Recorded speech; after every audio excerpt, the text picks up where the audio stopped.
decided today I'm going to start off some container carrots. One of the main things about doing carrots is you've got to get them spaced right so you can get a decent sized carrot growing. You can grow them for baby carrots if you want, or you can just let them grow and then pinch off the tops of a couple to leave space in between, which is called thinning. But I've got a different idea about growing carrots in these containers this year, so we don't have to space them later on. That's a piece of board that was on the bottom of one of those single beds that we didn't need. So I've took the base off, and you can see that that's full of pre-drilled holes. So what I'm going to do is cut a piece of this that fits in top of one of those troughs, and then we can just drop the seeds into each hole and get perfect spacing straight away. So I'm just going to roughly draw around this container, and then we'll cut it out slightly smaller so it fits. And that'll do for now.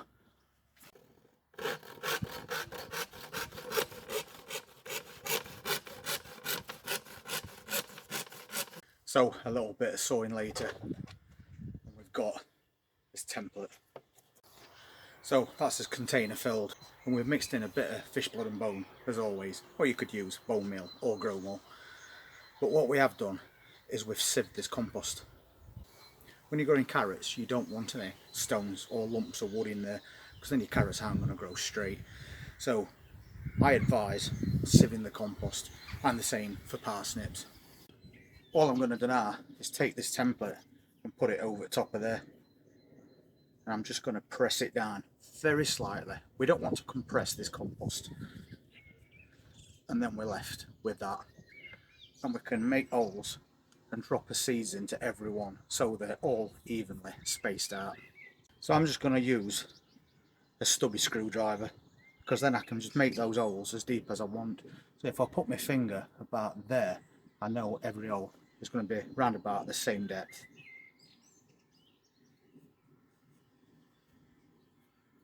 Of course, if you just want to put the seeds in the normal way, that's entirely up to you. I just want to get as many carrots out of this little container as possible. That's all those holes done. And just to finish off this container, we're just going to take the seeds and drop a couple of seeds in each hole, and then we know that every single carrot has got perfect spacing. But I'm not going to expect you to watch me do that, it'll take a while. So there we go, that's all those seeds in, and now we've done that, we can take this away, and every seed has got its own individual space. And then I'm just going to sieve more compost over the top to give it a really light covering.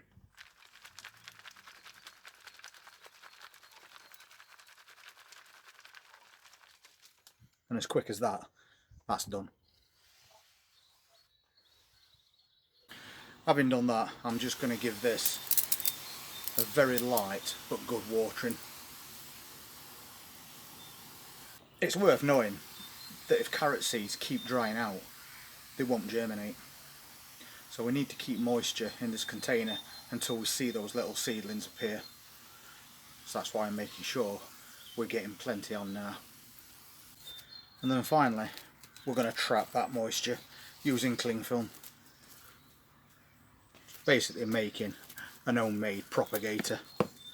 And as long as this is over the top of this container, those seeds will continuously get moisture, and we've got a better chance of everything germinating. Since it's outside, I might just put a bit of string around it to keep it in place. So there you go, container carrots, all evenly spaced. So we'll just keep that somewhere, out of wind preferably, and as soon as those seeds germinate, we'll remove that plastic from the top. And if we do get more than one germinate in one area, we'll just pinch off the weakest and leave the strongest to grow on. So if you haven't started any carrots at the moment, you can still get some carrots done, ready for that autumn harvest. I've also popped back to Lidl today, and I've bought another apple tree. It's not quite as big as that other one, but it's still a really healthy looking one. And this one's called Elstar. The reason I bought another one is because to pollinate the apple tree, you need another apple tree, but it can't be of the same variety, and it's also got to be a specific type. And after doing a bit of research, it turns out that the Elstar can pollinate the John o' Gold that I already bought. Unfortunately, the John of Gold doesn't return the favour. It won't pollinate this L-star. So I'm just wondering how long this apple tree buying is going to go on for until we've got something that pollinates everything. But at least this is a start. And you get them from Lidl and they're only £9.99 in quite a big container. So we'll get that moved on into a big container like we did the previous one, and we can then stand them side by side. And maybe this one will get pollinated some other way. But at least now we know we've got a start on pollination for that John of Gold, which is a cross between a Jonathan apple and a Golden Delicious. They only had a couple left when I went in, so if you're looking for any apple trees, maybe pop down to your local Lidl and pick yourself one up. You might also remember that we repotted this little rhubarb plant not too long ago because it looked like it was struggling, and it only had a tiny little leaf growing, so I was hoping if we potted it on we might get just a few sticks of rhubarb from a very small container. And that is that tiny little leaf now. It's really come on and put some size on. And we only did that just to see if it would pick up in a larger container, and it definitely has. So we'll not be keeping it in this container. It'll have to go into a bigger one because they don't grow very well in small containers. But at least now we know we've got a chance with this rhubarb plant that we didn't think would really come to much. And I've also got a little bit more germination in these beds. You take a look down there in between these peppers, you can see that the spinach that we direct sowed is now starting to come up. And in this bed we direct sowed spring onions. Thanks to a bit of sun and a bit of rain, they're now well and truly on the way. And the same on this top level, that's more spinach. So good news all round. So far everything that we've put in is working out. We have got quite a bit of rain on way, but that's only going to help make these plants germinate that bit quicker.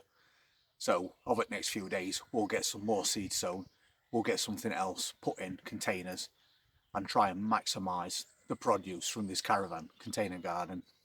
If you're interested in seeing what else I'm going to be doing over the rest of this week, then please hit that subscribe button, press that notifications bell, and I'll see you soon.